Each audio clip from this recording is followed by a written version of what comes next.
विद्यार्थी मित्र हो, नमस्कार. पाठीमागच्या तासाला आपण पेपर 1 मधील प्रकरण नंबर 3 कार्यालय संदेशवहन या प्रकरणामधील संदेशवहनाची माध्यमं कोणकोणती आहेत, संदेशवहनाची मूलभूत तत्त्वे त्या ठिकाणी कोणकोणती पार पाडावी लागतात या संदर्भात त्या ठिकाणी आपण अभ्यास केलेला होता. आजच्या तासाला आपण पेपर 1 मधीलच प्रकरण नंबर 3 मधील कार्यालय संदेशवहन या प्रकरणातील पुढील भाग घटक आजच्या तासाला आपण अभ्यासणार आहोत. तो घटक आहे संदेशवहनातील अडथळे, संदेशवहनातील अडचणी, समस्या, त्यालाच बॅरियर्स इन कम्युनिकेशन याही नावानं ओळखलं जातं. संदेशवहन करीत असताना कार्यालयाला त्या ठिकाणी कोणकोणत्या समस्यांना सामोरं जावं लागतं, कोणकोणत्या अडचणी येतात त्या अडचणीचा आपण अभ्यास करणार आहोत. संदेश प्राप्तकर्ता म्हणजे संदेश देणारा संदेशाचा अर्थ समजून घेऊ शकला नाही किंवा संदेश स्वीकारणारा त्याच्यापर्यंत तो संदेश व्यवस्थित पोचला नाही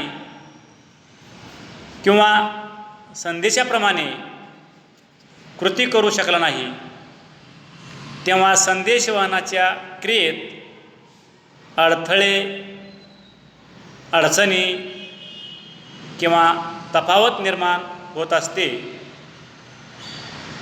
आणि असे त्या ठिकाणी अडचणी किंवा समस्या अडथळे म्हणून समजले येतात. म्हणजेच संदेशाच्या संदर्भात व प्राप्तकर्ता यांच्यामध्ये संदेशातील शब्दांच्या अर्थाबाबत एकमत असेल तरच त्याला किंवा एकमत असल्याशिवाय त्या ठिकाणी संदेश पोच होत नाही, संदेश त्या ठिकाणी परिपूर्ण होत नाही. एकमत नसेल तर त्याला त्या संदेशवहनामध्ये अडथळे निर्माण होत असतात. संदेशवहन प्रक्रियेत अडथळे निर्माण होण्याची प्रामुख्याने पुढील कारणे आहेत. त्यापैकी काही महत्त्वाची कारणे, प्रमुख कारणांचा आपण त्या ठिकाणी आढावा घेत आहोत. ती कारणं त्या ठिकाणी खालीलप्रमाणे आहेत. यामध्ये पहिलं जे अडथळा निर्माण होण्यासाठी कारण आहे भाषेसंबंधी अडचण. भाषेची अडचण हा संदेशवहनात अडथळा निर्माण करणारा एक अतिशय महत्त्वाचा घटक आहे. संदेशवहनात विचार, कल्पना, आदेश किंवा सूचना या सर्व शब्दातून व्यक्त कराव्या लागतात. त्यासाठी भाषेचा वापर करावा लागतो. संदेशदात्याची भाषा संदेश प्राप्तकर्त्याला, संदेश स्वीकारण्याला समजली पाहिजे. ती जर समजली नाही तर संदेशाचे त्या ठिकाणी वहन थांबते. तसेच संदेशदात्याने संदेशातील शब्दांची मांडणीही जर व्यवस्थित केली नाही तर अडथळे निर्माण होतात. म्हणजेच ती मांडणी काळजीपूर्वक केली पाहिजे, अन्यथा त्याचा वेगळाही अर्थ निघू शकतो. त्याच पद्धतीनं गोंधळ निर्माण होऊ म्हणून संदेशात शब्दाचा योग्य अर्थ संदेश प्राप्तकर्त्याला लावता आला पाहिजे. साध्या व नेहमी वापरण्यात येणाऱ्या भाषेचा संदेशासाठी संदेशदात्याने उपयोग केला पाहिजे. जनरली जी भाषा आपण त्या ठिकाणी सामान्यपणे बोलतो त्या भाषेत त्या ठिकाणी संदेश दिला गेला पाहिजे. संदेशामध्ये द्विअर्थी किंवा दोन अर्थी शब्दाचा वापर टाळावा की जेणेकरून त्या ठिकाणी अडचण निर्माण होणार नाही. संदिग्ध शब्द वापरू नयेत. म्हणजेच भाषेसंबंधी अडचण हा एक संदेशातील महत्त्वाचा अडथळा समजला जातो. त्यानंतर दुसरं कारण म्हणजे स्पष्टतेचा अभाव. काही वेळा संदेश देताना संदेशदाता असे गृहीत धरतो की संदेश प्राप्तकर्त्याला संदेशाबाबतचा काही तपशील माहीत आहे व त्या आधारावर संदेशदाता संदेश प्राप्तकर्त्याला संदेश पाठवित असतात. म्हणजे संदेश प्राप्तकर्त्याला काही पार्श्वभूमी माहीत असे गृहीत धरून त्या ठिकाणी संदेशदाता संदेश देत असतो. अशा वेळेस संदेश देताना ते अपूर्ण स्वरूप दिले जातात किंवा ते संदिग्ध स्वरूपात दिले जातात. त्यामुळे संदेश प्राप्तकर्ता त्या संदेशाचा योग्य अर्थ समजून घेऊ शकत नाही. त्याच्या मनात गोंधळ निर्माण होतो आणि संदेशामध्ये अडथळा निर्माण होत असतो. त्यानंतर पुढील जे कारण आहे ते अयोग्य संदेश माध्यम. म्हणजेच या ठिकाणी कोणताही संदेश हा योग्य माध्यमानेच प्रसारित होणे आवश्यक असते. संदेशवहनाची अनेक माध्यमं आहेत हे आपण पाहिले आहेच. परिस्थितीनुसार संदेशवहनाच्या माध्यमाची निवड केली पाहिजे. संदेशाचे माध्यम कोणते निवडले गेले आहे ह्यावर देखील त्या संदेशाची परिणामकारकता अवलंबून असते. चुकीच्या माध्यमाची निवड केल्यास प्राप्तकर्त्याच्या मनात गोंधळ निर्माण होऊन मोठा संदेश, लांबलचक संदेश असे दिले जातात. तर त्यातून मजकूर संदेश प्राप्तकर्ता काही वेळाने विसरण्याचीही शक्यता असते. त्याच्या मनात गोंधळ निर्माण होईल. अशा वेळेस संदेशवहन सफल होणारच नाहीत. म्हणजेच अडथळा निर्माण होतो. त्यानंतर पुढील जे कारण आहे संदेशामध्ये अडथळा निर्माण होण्याचं ते म्हणजे निश्चित उद्देशाचा अभाव. संदेशवहन प्रभावी ठरण्याकरता संदेशवहनाचा उद्देश स्पष्ट व निश्चित असला पाहिजे. संदेशवहनाचा उद्देशच अनिश्चित असेल तसेच प्राप्तकर्त्याने संदेशामागील उद्देश लक्षात न घेता त्याचा वेगळा अर्थ लावल्यास चुकीचा अर्थ त्या ठिकाणी निघू शकेल व संदेश देण्याचा उद्देश सफल होणार नाही. अर्थातच संदेशवहनात अडथळे निर्माण होतात. त्यानंतर पुढील 5 नंबरचं कारण आहे संदेश प्राप्तकर्त्याचे दुर्लक्ष. यामध्ये प्रामुख्याने संदेशवहनाच्या प्रक्रियेमध्ये ऐकण्याच्या तसेच वाचण्याच्या क्रियेला फार महत्त्व आहे. संदेशदात्याने दिलेला संदेश प्राप्तकर्त्याने लक्ष देऊन ऐकला नाही किंवा लक्षपूर्वक वाचला नाही तर त्याला संदेशाचा योग्य व नेमका अर्थ कळणार नाही. त्यामुळे प्राप्तकर्ता त्या संदेशाबाबत योग्य ती क्रिया करू शकणार नाही आणि संदेशवहनाचा उद्देशच पूर्ण होऊ शकणार नाही.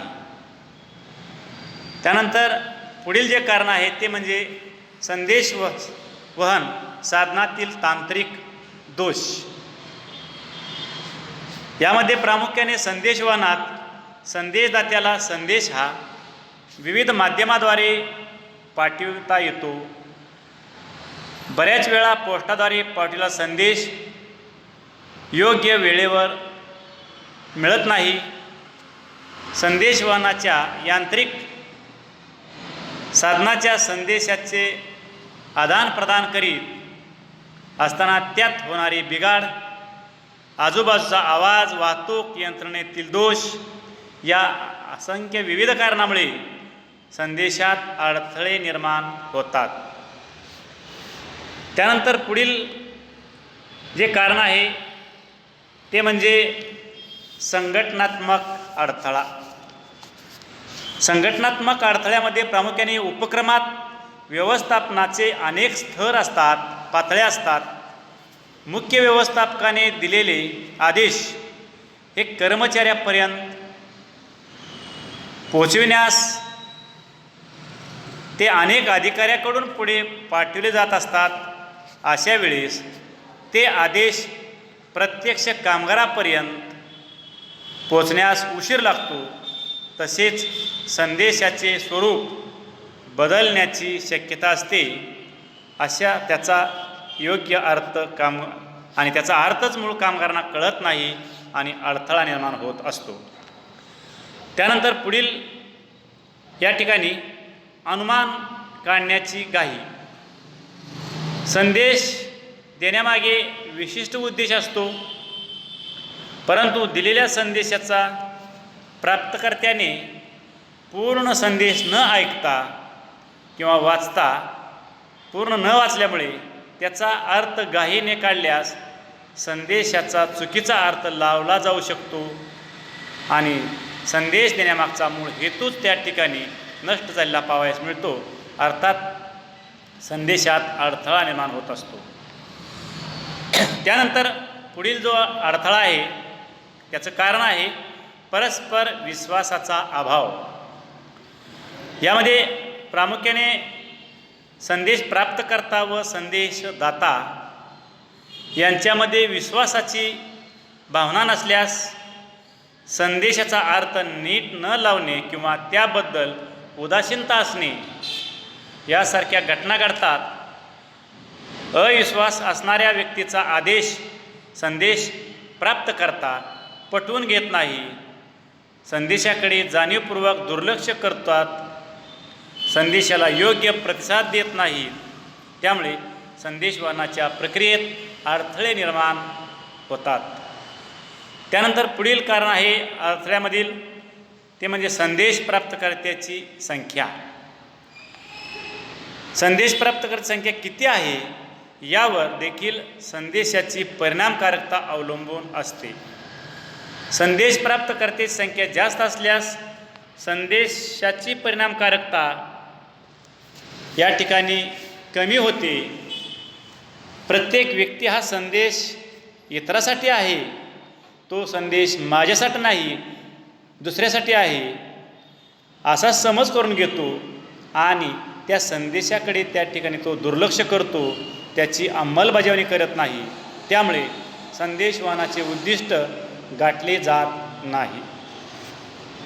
त्यानंतर पुढील संदेशवहनातील अडथळेचं कारण म्हणजे पिढीमधील अंतर. संघटनेत किंवा कर्मचारी एकूण कामगार संख्येत वयस्क, मध्यमवयस्क, तरुण असे अनेक लोक कार्य करीत असतात. सामान्यतः आज वयस्क व तरुण असे वयोमानानुसार दोन गट पाडले जातात. वयस्क व तरुण याची विचार करण्याची क्षमता, कृती करण्याची पद्धती भिन्न असते असे बऱ्याच संशोधनावरून स्पष्ट झाले आहे. तसेच सर्वांची विचार करण्याची व प्रश्न सोडविण्याची कुवत सारखी नसते, त्यामध्ये भिन्नता असते. जुनी पिढी व नवीन पिढीत यामध्ये अंतर असते. त्याचा परिणाम संदेशाचे वेगवेगळे अर्थ काढण्यावर तसेच कृती करण्यावर होतो. त्यामुळे संदेशवहन परिणामकारक ठरत नाही. हा संदेशवहनातील महत्त्वाचा आणि शेवटचा अडथळा आपण त्या ठिकाणी पाहतो. यामध्ये वरील या ठिकाणी विविध अडथळे संदेशवहनामध्ये निर्माण होतात. त्या अडथळ्याचे आपण या ठिकाणी कारणांचं विवेचन पाहिलं यावरून त्या ठिकाणी अडथळे स्पष्ट होतात. या संदेशवहनाच्या अडथळ्यावरती आपण एक टेस्ट घेत आहोत.